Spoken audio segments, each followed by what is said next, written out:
So let's start it like this. Let's do the Mike and Femi Christmas special roundup of the crazy year that we've had. But there's been so much going on since Theresa Mays brought the deal back. Were you amazed that she actually managed to at least get a deal, something? I'm not surprised she got a deal. She got something, but she's brought back a pile of absolute steaming horse crap. She's brought back a deal that has annoyed everyone in the government and the country. We knew this from like February, to be fair, because every plan that she came up with, she kept running through Brexit secretaries one after the other. David Davis resigned when they came up with Jacka's plan, and Dominic Raab resigned when they finished the actual deal, and now here we are. So no one wants to support this apart from a kind of like a little group that just want to get it over the line with her and then sod the country. We've done this little mission. There are like 5 people who support this Brexit deal, and that's what we're calling the will of the people. How come we haven't had a vote in Parliament on this then? Because Theresa May knew that she was going to get defeated overwhelmingly. She admitted that, and she admitted that that was the reason why she delayed the vote until January. Because even though we could have voted on the deal last Tuesday, she said that we can't vote on it yet because she knows it's not going to get through, which means she knows she's trying to make something happen that defies the will of our elected parliament. So she's got all these different groups in Parliament. They're all expecting different things. She can't get a majority for anything. She's trying to juggle the DUP. She's trying to juggle her hard Brexiteers, the people who want Norway, the people who want a people's vote, then those in the Labour Party she wants on board. And she was saying, there can be no renegotiation. It is my deal. There can be no renegotiation. Vote on my deal. And then she said, you can't vote on my deal, I'm going to go and renegotiate. And that's where we are now. Happy Christmas. Let's put it really simply. We have 3 options at this point. We have staying in the EU, which is always an option. We have leaving with no deal, which is goats and monkeys crazy.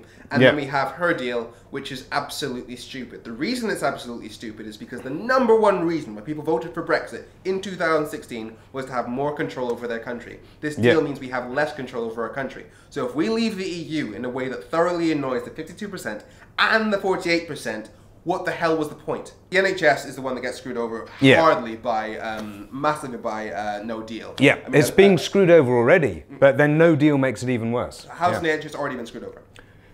2 key reasons. One is finances, and then the other one is staffing. So with finances, forget the 350 million on the bus and all of that. Just the fall in pound itself hurts the NHS because half the NHS's purchases in supplies and equipment and all that stuff come from outside the UK. So when the pound goes down, we pay more. NHS budget, 120 billion. Just the fall in the pound, it's been calculated as cost the NHS per annum between 500 million and 900 million.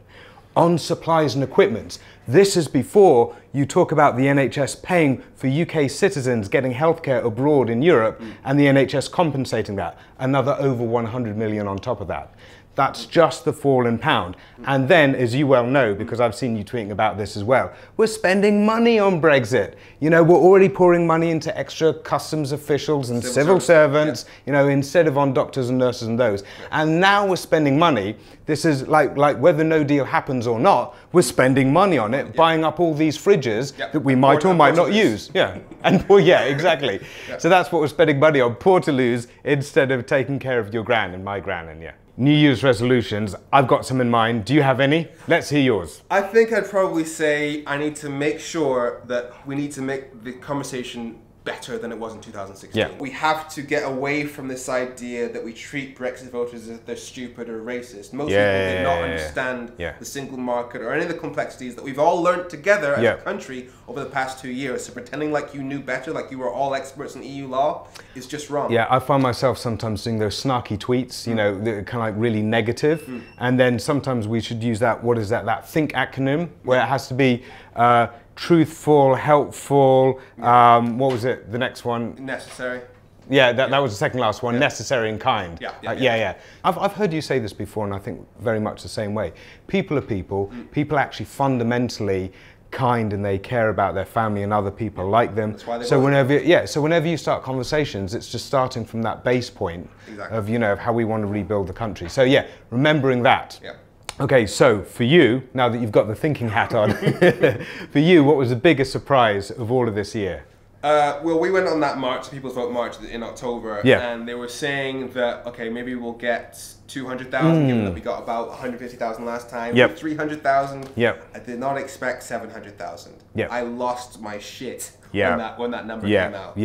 it's just insane. It really was a massive show, and it rattled the MPs. That was the first thing that rattled the MPs, and then we went immediately onto all that letter writing, didn't we? Because I mean, I did a promo video for that, you did a promo video for that, all the other campaigns were pushing it at the same time, and then suddenly MPs were like, we're flooded by correspondence demanding a people's vote. And that's how you do a campaign. That was sweet, that combination. So let's link that into the other thing, which is, because we have to plug this, because this is the new thing, the demandpeoples.vote.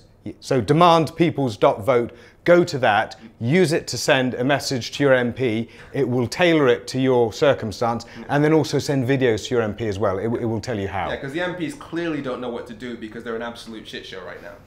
So wish them Merry Christmas, but then tell them very, very firmly that exactly everything you want to come back into, reject this deal, we want a people's vote with all options, with all time, make the positive case, and then you go and put your feet up, get the fire going, have a glass of sherry, have a pint of beer, glass of wine, whatever you like doing, and have a bloody Merry Christmas. Oh, yeah, they've got a crowdfunder rolling. This is how we survive these days. So the OFOC have got a crowdfunder rolling. Make sure you do support it. It is absolutely vital to the broad ecosystem of effort that you keep topping us all up so that we can keep going. And NHS Brexit as well. Yeah, and scientists for EU. Cool. Merry Christmas, guys. Merry Christmas.